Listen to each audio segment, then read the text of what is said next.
David, there's a fantastic match on Friday night, one I know that you're looking forward to. It's Cliftonville against Glentoran at Solitude.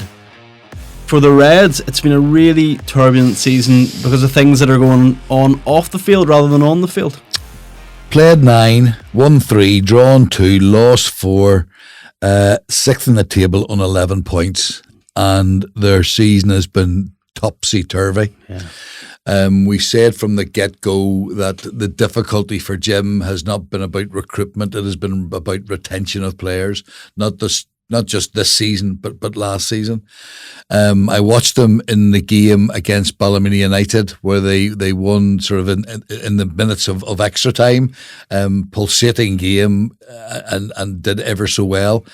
You expected them to follow that up the next week away to Dungallen, but the 2 players sent off, Johnny Addis, Rory Hale.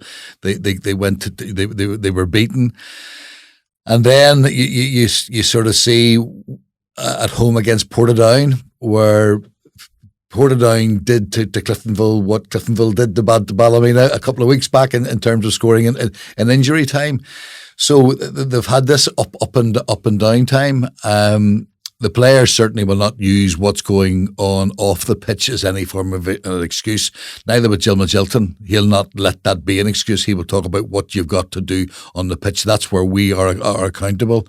But their inconsistency has not been helped by the availability of players. They've had 1 or 2 injuries around the camp. As I say, you Johnny sent off and Rory sent off for last week. So that's one example of unavailability.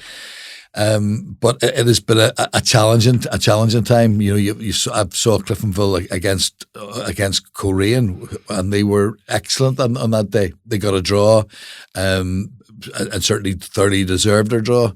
But they're not as consistent as they would like, Keith, and there's no point saying otherwise.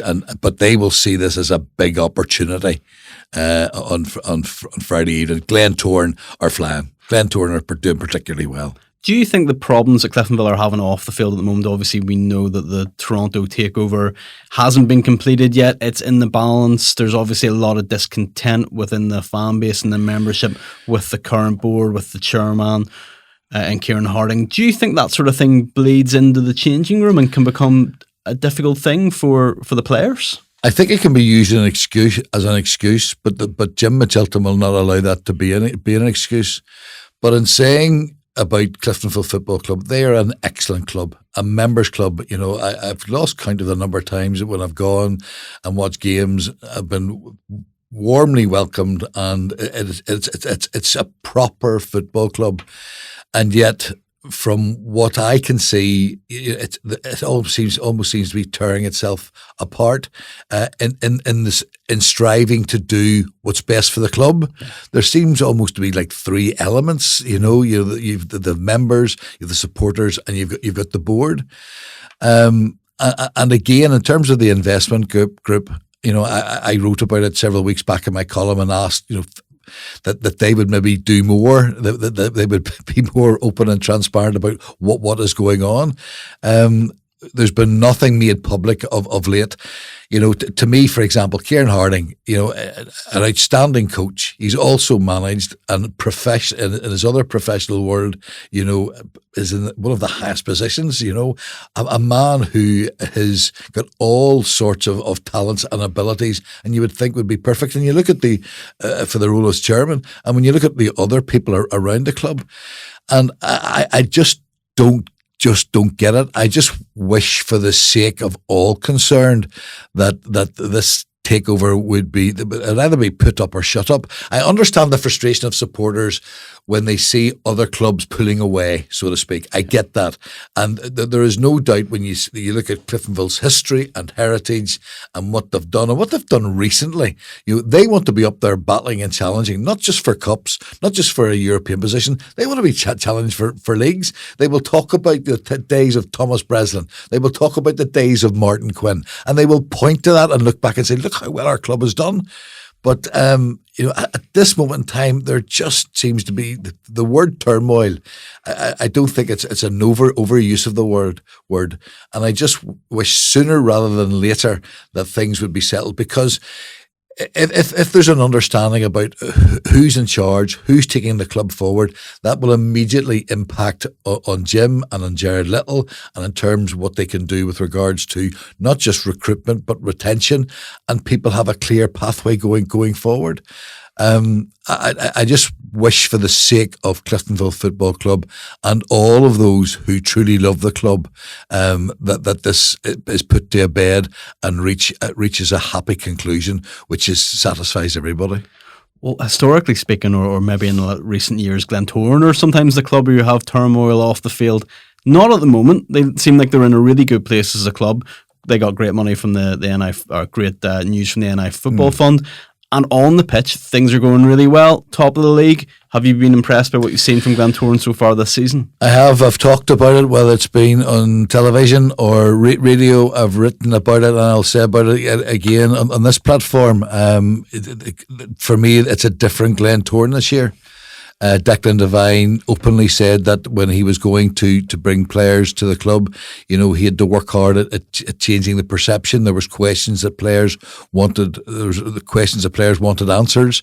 He has obviously given them satisfactory answers. I think his recruitment has been first class. I think how the players have gone about their business has been excellent. The only team to be unbeaten, defensively very sound, potent in front of goal. I've talked about Foban, who to me is tasty. Jordan Jenkins, who again just seems getting better and better with every game. James Singleton is back. He was pivotal for me. I think Glentoran really lost him when he wasn't available.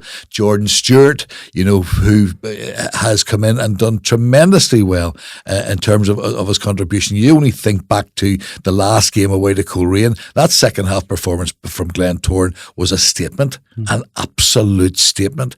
So they have done fantastically well. There's not the noise that our colleague Stephen Beacon would talk about coming from Glentoran, as maybe they would have been done at previous times. And I think they're just going about their business.